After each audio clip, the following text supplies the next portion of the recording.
నమస్కారం. సుఖీభవకు స్వాగతం. Breast cancer ఇవాళ మహిళల్ని భయపెట్టేస్తోంది. రొమ్ములో ఏ కాస్త గట్టిగా తగిలినా, కణితి లాంటిది కనిపించినా అది క్యాన్సర్ ఏమోనన్న శంక మనసును పీడిస్తూ ఉంటుంది. ఒకవేళ క్యాన్సరే అయితే రొమ్మును పూర్తిగా కోల్పోవాల్సి ఉంటుందని భయపడుతూ ఉంటారు. నిజానికి రొమ్ముల్లో కనిపించే గడ్డల్లో చాలా వరకు క్యాన్సర్ కానివే ఎక్కువగా ఉంటాయి. రొమ్ము క్యాన్సర్ బారిన పడ్డప్పటికీ ఇవాళ ఆధునిక వైద్యంలో అందుబాటులో ఉన్న చికిత్సల సాయంతో క్యాన్సర్ కోరల నుంచి తేలికగానే బయటపడొచ్చు. క్యాన్సర్ సోకిన రొమ్మును పూర్తిగా తొలగించాల్సిన అవసరం ఇప్పుడు ఎంతమాత్రం లేదు. ఆంకోప్లాస్టిక్ సర్జరీల సాయంతో కేవలం క్యాన్సర్ కణజాలాన్ని మాత్రమే తొలగించి రొమ్ముని తిరిగి చక్కటి ఆకృతిలో మలచవచ్చని చెబుతారు డాక్టర్లు. రొమ్ము క్యాన్సర్కు ఆధునిక వైద్య చికిత్సల గురించిన పూర్తి వివరాలను ఇప్పుడు తెలుసుకుందాం.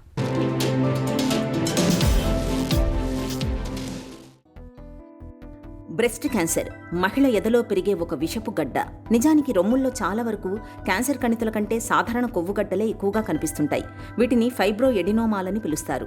రొమ్ముల్లో కనిపించే గడ్డల్లో 100-95% ఈ కోవకు చెందినవే. వీటితో ఎలాంటి ప్రమాదం ఉండదు. ఇవేమీ క్యాన్సర్ కణితులు కావు. గడ్డను ముట్టుకుంటే పక్కకు జారిపోతుంది. ఇవి చాలా వరకు శరీరంలో హార్మోన్ల మార్పుల మూలంగా వస్తుంటాయి. కానీ గడ్డ పరిమాణం పెరుగుతుంటే నొప్పితో పాటు ఇబ్బందులు కూడా ఉంటాయి. అయితే రొమ్ముల్లో నిజంగానే క్యాన్సర్ కణితులు పెరుగుతున్నా పట్టించుకోని అవగాహన రాహిత్యం మన దగ్గర ఎక్కువ. ఏది మామూలు సమస్యో, ఏది క్యాన్సరో, దేన్ని తేలికగా తీసుకోవాలో, దేన్ని తీవ్రంగా తీసుకోవాలో తెలియని అయోమయం అంతటా కనిపిస్తుందంటారు నిపుణులు. గత 30 సంవత్సరాలకు పైగా ప్రతి సంవత్సరం అక్టోబర్ నెల రొమ్ము క్యాన్సర్ అవగాహన మాసంగా గుర్తింపబడింది. ఈ నెలలో రొమ్ము క్యాన్సర్ బారిన పడిన వారు, వారి కుటుంబ సభ్యులకి ధైర్యం ఇవ్వటంతో పాటు రొమ్ము క్యాన్సర్ పట్ల అవగాహన పెంచడం అనేదే ముఖ్య ఉద్దేశం. మన దేశంలో రొమ్ము క్యాన్సర్ ఒక పెద్ద మహమ్మారి. ప్రతి 4 నిమిషాలకి ఎవరికో ఒకరికి రొమ్ము క్యాన్సర్ నమోదవగా, ప్రతి 8 నిమిషాలకి ఎవరో ఒకరు మన దేశంలో రొమ్ము క్యాన్సర్ బారిన మరణిస్తున్నారు. అంటే ప్రతి సంవత్సరం సుమారు 2 లక్షల మహిళలకి రొమ్ము క్యాన్సర్ కేసులు నమోదవ్వగా, సుమారు 1,00,000 మంది రొమ్ము క్యాన్సర్ బారిన మరణిస్తున్నారు. అవగాహన లేకపోవటం వల్ల జాతీయ స్థాయిలో ఒక రొబస్ట్ ఆర్గనైజ్డ్ స్క్రీనింగ్ ప్రోగ్రాం లేకపోవటం వల్ల 60% కంటే ఎక్కువ సంఖ్యలో క్యాన్సర్ ముదిరిపోయిన స్టేజ్లో గుర్తింపబడుతున్నాయి. అంతేకాకుండా పాశ్చాత్య దేశాల్లో 50 సంవత్సరాల తర్వాత ఎక్కువగా రొమ్ము క్యాన్సర్ కేసులు గుర్తింపబడతాయి. కానీ మన దేశంలో సుమారు 10 సంవత్సరాలకు ముందే, అంటే పీక్ ఇన్సిడెన్స్ బ్రెస్ట్ క్యాన్సరు 40-50 సంవత్సరాల లోపు ఉన్న మహిళల్లో ఎక్కువగా చూస్తుంటాం. రొమ్ము క్యాన్సర్ నేటి ఆధునిక మహిళను భయపడుతున్న అతిపెద్ద ఉపద్రవం. రొమ్ము క్యాన్సర్ సాధారణంగా ఇది క్షీరగ్రంథుల్లో కానీ వాటికున్న నాళాల్లో కానీ వస్తుంటుంది. రొమ్ముల్లో ఒక ఆకృతి అంటూ లేకుండా గట్టి గడ్డలు కనిపిస్తున్నా, స్థనాల పరిమాణంలో కానీ ఆకృతిలో కానీ ఉన్నట్టుండి మార్పులు కనిపించినా, చనుమొనల నుంచి రక్తం కారుతున్నా, రొమ్ముల మీది చర్మం పండు నారింజ రంగులోకి మారినా, చంకలోని లింఫ్ గ్రంథుల్లో గడ్డలు ఏర్పడినా ఇవన్నీ రొమ్ములో క్యాన్సర్ను పట్టి చెప్పే అనుమానిత లక్షణాలే. ఋతుచక్రం చాలా ముందుగానే మొదలై ఎక్కువ కాలం కొనసాగడం, 30 ఏళ్ల తర్వాత పిల్లల్ని కనడం, బిడ్డకు పాలివ్వకపోవడం, 10 ఏళ్లకు మించి గర్భనిరోధక మాత్రల్ని వాడటం, అధిక బరువు, స్థూలకాయం, ధూమపానం, మద్యపానం వంటి అలవాట్లు ఇవన్నీ రొమ్ములో క్యాన్సర్ను తెచ్చిపెట్టే ప్రేరేపకాలు అంటారు డాక్టర్లు. కొన్ని కుటుంబాలలో రొమ్ము క్యాన్సర్ వంశపారంపర్యంగా వస్తుంటుంది. ఇందుకు BRCA1, BRCA2 జీన్స్ను ప్రధాన కారణాలుగా చెబుతారు డాక్టర్లు.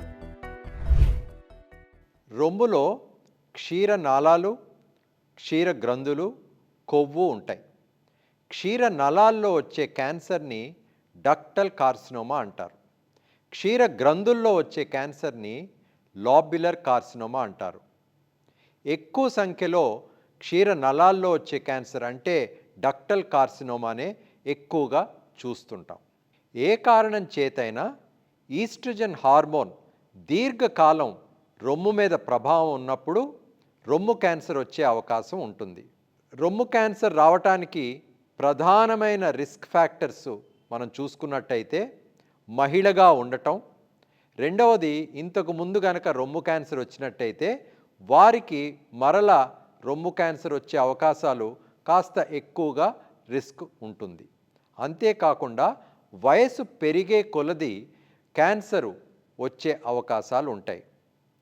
ఇవి కాకుండా నెలసరి 11 సంవత్సరాల లోపే మొదలైన 55 సంవత్సరాల తర్వాత కూడా ఆగకపోయినా రొమ్ము క్యాన్సర్ వచ్చే అవకాశాలు కాస్త ఎక్కువగా ఉంటుంది. జన్యుపరంగా అంటే BRCA1 BRCA2 జీన్స్లో అబ్నార్మాలిటీస్ ఉన్నప్పుడు ఒక 5 నుంచి 10% మందికి ఈ జన్యుపరంగా వచ్చే అవకాశం ఉంటుంది. ఎవరికి జన్యుపరంగా ఎక్కువగా వచ్చే అవకాశం ఉంటుందంటే దగ్గర కుటుంబ సంబంధీకుల్లో ఎవరికైనా రొమ్ము క్యాన్సరు 40 సంవత్సరాల లోపు నిర్ధారణ అయినా, దగ్గర కుటుంబ సంబంధీకుల్లో రొమ్ము క్యాన్సరు అండాశయ క్యాన్సరు వచ్చినా, దగ్గర కుటుంబ సంబంధీకుల్లో 2 కంటే ఎక్కువ మందికి రొమ్ము క్యాన్సర్ నిర్ధారణ అయినా, లేకపోతే దగ్గర కుటుంబ సంబంధీకుల్లో మగవారిలో ఎవరికైనా రొమ్ము క్యాన్సర్ వచ్చినట్టయితే వీరిని హై రిస్క్ గ్రూప్ అంటారు. ఈ హై రిస్క్ గ్రూప్కి జెనెటిక్ కౌన్సిలింగ్ చేశాక BRCA1 BRCA2 అబ్నార్మాలిటీస్ ఉన్నాయా లేదా అనేది తెలుసుకోవచ్చు.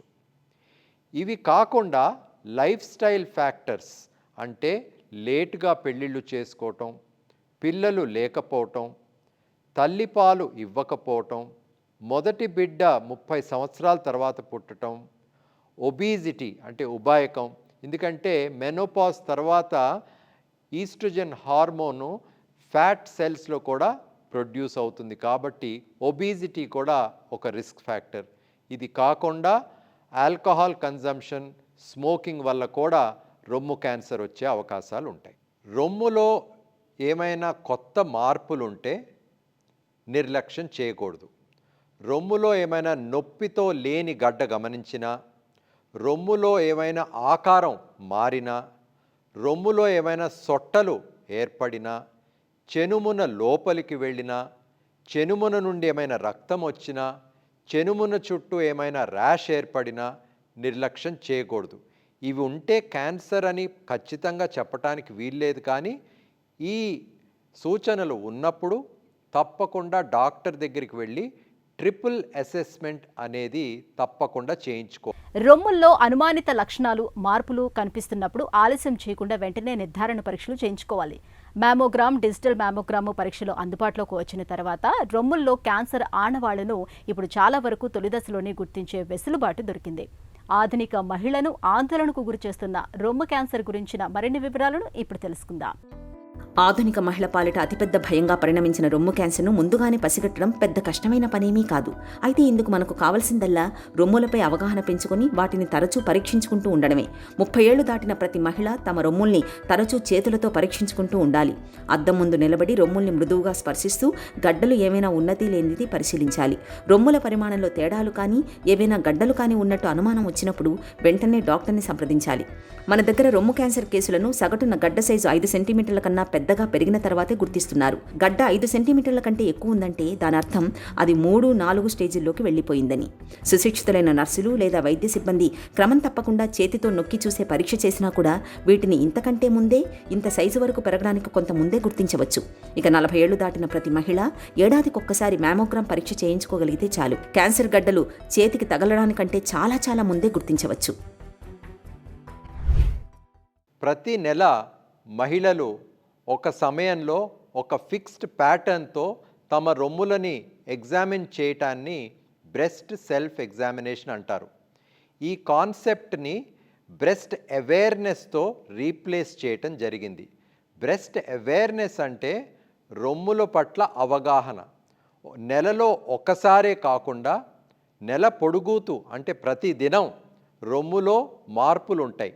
ఈ మార్పులని గమనించటం, రొమ్ములో ఏమైనా కొత్త మార్పులు అంటే రొమ్ములో ఏమైనా గడ్డ గమనించినా, ముఖ్యంగా నొప్పితో లేని గడ్డ గమనించినా, రొమ్ములో ఏమైనా ఆకారం మారినా, రొమ్ములో ఏమైనా సొట్టలు ఏర్పడినా, లేకపోతే చెనుమున లోపలికి వెళ్ళినా, చెనుమున నుండి ఏమైనా రక్తం వచ్చినా, చెనుమున చుట్టూ ఏమైనా ర్యాష్ ఏర్పడినా, ఇవి గమనించడాన్ని బ్రెస్ట్ అవేర్నెస్ అంటారు. మహిళలు స్నానం చేసే సమయంలో కానీ, క్రీమ్ రాసుకునే సమయంలో కానీ ప్రతిదినం ఇది గమనించాల్సిన విషయం. దీనిని బ్రెస్ట్ అవేర్నెస్ అంటారు.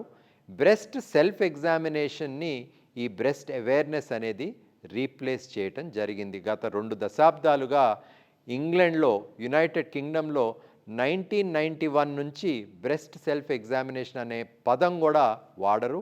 అంతేకాకుండా అమెరికాలో కూడా చాలా centres, prominent centres, American College of Obstetricians and Gynaecologist, Stanford University, Johns Hopkins University, అక్కడ కూడా ఇప్పుడు కాన్సెప్ట్ బ్రెస్ట్ అవేర్నెస్ అంటే ప్రతి దినం మహిళ ఏమైనా మార్పులు ఉన్నాయా లేదా తెలుసుకోవాలి. ఈ బ్రెస్ట్ అవేర్నెస్ అనేది చాలా ముఖ్యం. ఈ క్యాన్సర్ ట్రీట్మెంట్ని ప్లాన్ చేయటానికి కేవలం సర్జన్ ఒక్కరు సరిపోరు. సర్జన్తో పాటు radiologist, pathologist, medical oncologist, radiation oncologist మరియు ప్లాస్టిక్ సర్జన్తో పాటు ఆ క్యాన్సర్ కణితి బట్టి, వయసు బట్టి, క్యారెక్టరిస్టిక్స్ బట్టి ఏ ట్రీట్మెంట్ ఇస్తే కరెక్ట్గా ఉంటుందనేది నిర్ధారణ చేయటం జరుగుతుంది. సాధారణంగా క్యాన్సరు అని నిర్ధారణ అయ్యాక క్యాన్సర్ సైజ్ బట్టి, క్యాన్సర్ గ్రేడ్ బట్టి, ఈ క్యాన్సరు చంకలో ఉండే లింఫ్ గ్లాండ్స్కి వెళ్ళిందా లేదా అని తెలుసుకోవటం, అంతేకాకుండా ఈ క్యాన్సరు హార్మోన్ సెన్సిటివ్ క్యాన్సరా, హార్మోన్ సెన్సిటివ్ కాని క్యాన్సరా, అంటే ఈస్ట్రోజన్ రిసెప్టార్, ప్రొజెస్ట్రాన్ రిసెప్టార్ పాజిటివా నెగిటివా, ఇది కాకుండా HER2 అనే రిసెప్టార్ పాజిటివా నెగిటివా అని తెలుసుకుని, ఎక్కడైనా స్ప్రెడ్ అయిందా లేదా తెలుసుకుని, దాన్ని బట్టి ఈ మల్టీ డిసిప్లినరీ టీమ్ అనేది ఇండివిడ్యువలైజ్డ్ ట్రీట్మెంట్, పర్సనలైజ్డ్ ట్రీట్మెంట్ అనేది డిసైడ్ చేసి ఇవ్వటం జరుగుతుంది. రొమ్ములో కణితి లేదా కొత్తగా చోటు చేసుకున్న మార్పును గుర్తించినప్పుడు అది క్యాన్సరా కాదా అని నిర్ధారించేందుకు డయాగ్నోస్టిక్ మ్యామోగ్రామ్ తోడ్పడుతుంది. డిజిటల్ మ్యామోగ్రామ్ రాకతో ఇప్పుడు క్యాన్సర్ ఆనవాళ్లను చాలా వరకు తొలి దశలోనే స్పష్టంగా పసిగట్టగలిగేందుకు వీలవుతుంది. క్యాన్సర్ ఆనవాళ్లు చాలా వరకు ఈ పరీక్షలోనే బయటపడతాయి. ఒకవేళ పరీక్షల్లో క్యాన్సర్ ఆనవాళ్లున్నాయని గుర్తిస్తే వెంటనే చికిత్స చేయడం ద్వారా చక్కదిద్దుకోవచ్చు. రొమ్ముల్లో క్యాన్సర్ కణితులు పెరుగుతున్నాయని స్క్రీనింగ్ పరీక్షలో తేలినప్పుడు ఆపరేషన్, కీమో, రేడియేషన్, హార్మోన్ థెరపీల వంటి చికిత్స విధానాలపై డాక్టర్లు పేషెంట్కి పూర్తిగా కౌన్సిలింగ్ ఇస్తారు.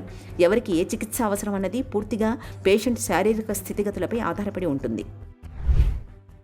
రొమ్ములో ఏమైనా కొత్త మార్పులు ఉన్నట్లయితే వెంటనే స్పెషలిస్ట్ని సంప్రదించాలి. స్పెషలిస్ట్ని సంప్రదించినప్పుడు ట్రిపుల్ అసెస్మెంట్ అనేది చేయటం జరుగుతుంది. ట్రిపుల్ అసెస్మెంట్ అంటే మొట్టమొదటి కాంపోనెంటు పేషెంట్తో డాక్టర్ మాట్లాడటం, హిస్టరీ తీసుకోవటం, రొమ్ముని పరీక్ష చేయటం. రెండవది రొమ్ముల ఎక్స్రే, మ్యామోగ్రామ్ అంటారు. ఈ మ్యామోగ్రామ్తో పాటు అల్ట్రాసౌండ్ స్కాన్ కూడా చేయటం జరుగుతుంది. ఈ హిస్టరీలో, క్లినికల్ బ్రెస్ట్ ఎగ్జామినేషన్లో, మ్యామోగ్రఫీ మరియు అల్ట్రాసౌండ్లో ఏమైనా మార్పులు ఉన్నట్లయితే మూడవ కాంపోనెంట్ అంటే అల్ట్రాసౌండ్ స్కాన్ ఆధ్వర్యంలో కోర్ నీడిల్ బయాప్సీ అనేది చేయటం జరుగుతుంది. ఈ ట్రిపుల్ అసెస్మెంట్ ద్వారా ఆ మహిళకి క్యాన్సరా, క్యాన్సర్ కాదా అని ఖచ్చితంగా తెలిసే అవకాశం ఉంటుంది. రొమ్ములో ఉండే సమస్యల్లో 10 మందికి రొమ్ములో ఏమైనా సమస్య ఉంటే 9 మందికి క్యాన్సర్ ఉండదు, ఒకరికి మాత్రమే క్యాన్సర్ ఉంటుంది. ఆ మహిళకి క్యాన్సర్ ఉన్నదా లేదా అని ఖచ్చితంగా ఈ ట్రిపుల్ అసెస్మెంట్ ద్వారా ఆపరేషన్ చేయాల్సిన అవసరం లేకుండా తెలిసే అవకాశం ఉంటుంది. రొమ్ములో క్యాన్సర్ అని నిర్ధారణ అయ్యాక వెంటనే ట్రీట్మెంట్ చేయకూడదు. కౌన్సిలింగ్ అనేది చాలా ఇంపార్టెంట్. ఎందుకంటే క్యాన్సర్ అని పేషెంట్కి చెప్పినప్పుడు వారు ఎంతో ఆందోళన చెందుతారు, వారి కుటుంబ సభ్యులు ఎంతో ఆందోళన చెందుతారు, చాలా కోపం వస్తుంది. వారికి ఈ ఇమోషన్స్తో డాక్టర్ చెప్పేది వినిపించదు. అందుచేత తీరుబాటుగా, తొందరపాటు చేయకుండా పేషెంట్కి మనోధైర్యం ఇవ్వటం, ఆ పేషెంట్కి క్యాన్సర్ ఎట్లా డయాగ్నోసిస్ అయింది, ఆ క్యాన్సర్ గురించి విషయాలు చెబుతూ ట్రీట్మెంటు వారికి అర్థమయ్యే భాషలో మెల్లగా చెప్పి మళ్ళా చెప్పాల్సిన అవసరం కూడా ఉంటుంది. ఈ కౌన్సిలింగ్లో 2 భాగాలు ఉంటాయి. ఒకటి క్యాన్సర్ గురించి చెప్పటం, ఎంపతి అనేది చాలా ఇంపార్టెంట్. పేషెంట్కి క్యాన్సర్ వచ్చినప్పుడు వారు చాలా యాంగ్జైటీకి గురవుతారు. క్యాన్సర్ వచ్చినప్పుడు ట్రీట్మెంట్ మొదలుపెట్టే ముందు కౌన్సిలింగ్ గనక సరిగ్గా ఇచ్చినట్టయితే 50% ట్రీట్మెంట్ ఇచ్చినట్లే. క్యాన్సర్ అని నిర్ధారణ అయ్యాక స్టేజింగ్ పరీక్షలు చేస్తారు. ఎందుకంటే క్యాన్సర్ వచ్చినప్పుడు ఎక్కడికైనా స్ప్రెడ్ అయిందా లేదా బాడీలో తెలుసుకునేందుకు స్టేజింగ్ టెస్ట్ అనేది చేస్తారు. అది సాధారణంగా పెట్ స్కాన్ ద్వారా చేయటం జరుగుతుంది. లివర్లో కానీ, ఎముకల్లో కానీ, ఊపిరితిత్తుల్లో కానీ, ఎముకల్లో కానీ క్యాన్సర్ వెళ్ళిందా లేదా తెలుసుకోవాలి. ఇదంతా అయినాక, కౌన్సిలింగ్ అయినాక క్యాన్సర్కి ట్రీట్మెంట్ సర్వసాధారణంగా శస్త్రచికిత్స, రెండవది కీమోథెరపీ అంటే మందులు ఇంట్రావీనస్గా ఇవ్వటము, మూడవది కరెంట్ ట్రీట్మెంట్ రేడియోథెరపీ ఇవ్వటము, నాలుగవది ట్యాబ్లెట్ రూపంలో హార్మోనల్ థెరపీ ఇవ్వటం, ఐదవది టార్గెటెడ్ థెరపీ ఇవ్వటం. రొమ్ము క్యాన్సర్ బారిన పడ్డప్పుడు రొమ్మును పూర్తిగా కోల్పోతామనే భయం చాలా మందిలో కనిపిస్తుంది. అయితే ఇవాళ ఆధునిక వైద్యంలో అందుబాటులోకి వచ్చిన ఆంకోప్లాస్టిక్ సర్జరీలు రొమ్మును పూర్తిగా తొలగించాల్సిన పరిస్థితిని తప్పిస్తున్నాయి. రొమ్మును పునర్నిర్మించే ఆంకోప్లాస్టిక్ సర్జరీలు బ్రెస్ట్ క్యాన్సర్ చికిత్సల్లో కొత్తగా వచ్చిన మార్పుల గురించి ఇప్పుడు తెలుసుకుందాం. రొమ్ము క్యాన్సర్ చికిత్సలో భాగంగా ముందుగా ఆపరేషన్ చేసి క్యాన్సర్ సోకినంత మేరకు కణజాలాన్ని, లింఫ్ గ్రంథుల్ని తొలగిస్తారు. అయితే క్యాన్సర్ కణితి పరిమాణంలో పెద్దగా ఉన్నప్పుడు దాన్ని తగ్గించేందుకు ఆపరేషన్ కంటే ముందుగా కీమో లేదా హార్మోన్ థెరపీ లాంటివి చేస్తుంటారు. ఒకవేళ క్యాన్సర్ కణితి 4 సెంటీమీటర్ల కన్నా తక్కువగా ఉన్నప్పుడు రొమ్మును పూర్తిగా తీసేయకుండా కోత పెట్టి కణితి ఉన్న భాగంతో పాటు చుట్టూ ఉన్న కణజాలాన్ని కొంతవరకు తీసేస్తారు.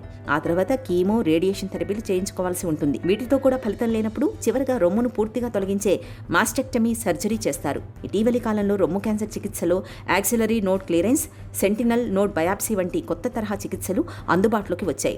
రొమ్ములో క్యాన్సర్ కణజాలాన్ని తొలగించిన ప్రాంతంలో సొట్టలు, గుంతలు పడకుండా ఉండేందుకు ఇటీవలి కాలంలో ఆంకోప్లాస్టిక్ సర్జరీల రూపంలో సరికొత్త చికిత్సా విధానాల్ని ప్రయత్నిస్తున్నారు డాక్టర్లు. రొమ్ము క్యాన్సర్ నిర్ధారణ అయినప్పుడు శస్త్రచికిత్సలో భాగంగా 2 ఆప్షన్స్ ఉంటాయి. ఒకటి, రొమ్ములో ఉండే క్యాన్సర్ కణితిని, దాని సరౌండింగ్ నార్మల్ టిష్యూని తీయటాన్ని వైడ్ లోకల్ ఎక్సిషన్ అంటారు. ఈ వైడ్ లోకల్ ఎక్సిషన్ చేసినప్పుడు సొట్ట ఏర్పడుతుంది కాబట్టి ఆ సొట్టని రీషేప్ చేయటానికి ఇటీవల కాలంలో ఆంకోప్లాస్టిక్ సర్జరీ పద్ధతులు ఉన్నాయి. ఈ వైడ్ లోకల్ ఎక్సిషన్ ఒక ఆప్షన్ అయితే, రెండవ ఆప్షను మాస్టెక్టమీ. మాస్టెక్టమీ అంటే బ్రెస్ట్ని తీసేయటం. లంపెక్టమీ అంటే వైడ్ లోకల్ ఎక్సిషన్ చేసినప్పుడు కౌన్సిలింగ్ భాగంగా పేషెంట్కి తెలవాల్సింది ఏంటంటే, ఆపరేషన్ తర్వాత తప్పనిసరిగా రేడియేషన్ ట్రీట్మెంట్ అంటే కరెంట్ ట్రీట్మెంట్ 3 వారాల నుంచి 5 వారాల పాటు ఇవ్వటం జరుగుతుంది. రొమ్ము తొలగించినట్లయితే సర్వసాధారణంగా రేడియోథెరపీ ఇవ్వాల్సిన అవసరం ఉండదు. కాకపోతే కొన్ని సందర్భాల్లో క్యాన్సర్ సైజ్ గనక పెద్దగా ఉన్నట్టయితే లింఫ్ నోడ్స్, చంకలో ఉండే lymph nodes, abnormal lymph nodes గనక ఇంతకుముందు ఈ డయాగ్నోసిస్ చేసినప్పుడు ఉన్నట్లయితే అప్పుడు వారికి కూడా రేడియోథెరపీ అనేది ఇవ్వటం జరుగుతుంది చెస్ట్ వాల్కి. రొమ్ము క్యాన్సర్ వచ్చినప్పుడు రొమ్ముని తొలగించినప్పుడు రీకన్స్ట్రక్షన్, బ్రెస్ట్ని రీకన్స్ట్రక్షన్ చేయవచ్చు. అది శస్త్రచికిత్స చేసే సమయంలోనే చేయవచ్చు. దానిని ఇమీడియట్ బ్రెస్ట్ రీకన్స్ట్రక్షన్ అంటారు. లేదా కొంత కాలం తర్వాత మిగతా ట్రీట్మెంట్స్ అయిపోయాక చేసే రీకన్స్ట్రక్షన్ని డిలేడ్ బ్రెస్ట్ రీకన్స్ట్రక్షన్ అంటారు. రొమ్ము క్యాన్సర్ని మనం స్ట్రిక్ట్గా ప్రివెంట్ చేయలేం, కానీ హెల్తీ డయట్ అనేది చాలా ముఖ్యం. ఆకుపచ్చ కూరగాయలు, పళ్ళు తీసుకోవటం చాలా important on a daily basis. అంతేకాకుండా నాన్ వెజిటేరియన్లో మటన్ అనేది తీసుకోకూడదు, దాంట్లో కార్సినోజెన్స్ ఉంటాయి. ఫిష్ అనేది చాలా హెల్తీ, చికెన్ కూడా లీన్ మీట్ తీసుకోవచ్చు. కాకపోతే హెల్తీ డయట్ మీద తప్పనిసరిగా ఫోకస్ చేయాలి. ఇది కాకుండా వ్యాయామం, ప్రతి దినం 30 నిమిషాలు ఏరోబిక్ ఎక్సర్సైజ్ అనేది తప్పనిసరిగా చేయాలి. ఇది కాకుండా స్మోకింగ్ చేసేవారు పూర్తిగా స్మోకింగ్ మానేయాలి. ఆల్కహాల్ తీసుకునేవారు బాగా తగ్గించాలి. ఈ హెల్తీ డయట్ వల్ల, తర్వాత మెడిటేషన్ను, యోగా, ఈ ప్రక్రియలతో క్యాన్సర్ ఇన్సిడెన్స్ని మనం తగ్గించవచ్చు. రొమ్ము క్యాన్సర్ వస్తే చికిత్స చేయడం తప్పించి అసలు అది రాకుండా ముందు నుంచే మనం చేయగలిగింది ఏమీ లేదు. కాబట్టి దీని విషయంలో మన చేతుల్లో ఉన్నది రెండు పద్ధతులు. ఒకటి, ప్రతి మహిళ తన రొమ్ములపై తాము అవగాహన పెంచుకోవాలి. అవి నెల పొడవునా సాధారణంగా ఏ సమయంలో ఎలా అనిపిస్తాయో అవగాహన పెంచుకొని దానిలో ఎటువంటి తేడాగా కనిపించినా వెంటనే వైద్యుల దృష్టికి తీసుకువెళ్ళాలి. ప్రతి మహిళ స్వీయ పరీక్ష చేసుకోవడం అవసరం. అయితే గడ్డలు చేతికి తగిలేంత సైజుకు పెరిగిన తర్వాత గుర్తించడం కాదు, దాన్ని అంతకంటే చాలా ముందే గుర్తించాలి. అందుకని స్క్రీనింగ్ పరీక్షలకు ప్రాధాన్యం ఇవ్వాలి. 40 ఏళ్లు దాటిన ప్రతి మహిళ ఏడాదికి ఒకసారి మ్యామోగ్రామ్ చేయించుకోవాలి. రొమ్ములో క్యాన్సర్ ఆనవాళ్లను సత్వరం గుర్తించడం, సమర్థంగా చికిత్స చేయడం ద్వారా మహిళల ఆయుర్దాయాన్ని కాపాడుకోవచ్చు. రొమ్ము క్యాన్సర్ ప్రమాదకరమైందే కావచ్చు, కానీ తొలి దశలోనే క్యాన్సర్ ఆనవాళ్లను పసిగడితే బ్రెస్ట్ క్యాన్సర్ను మనం చాలా వరకు జయించవచ్చు. ఇందుకు మనం రొమ్ములపైన, వాటిలో కనిపించే మార్పులపైన అవగాహన పెంచుకోవాలి. తరచూ మ్యామోగ్రామ్ పరీక్షను చేయించుకోవాలి. క్యాన్సర్కు తొలి దశలోనే చికిత్స మొదలుపెడితే మంచి ఫలితాలు ఉంటాయి.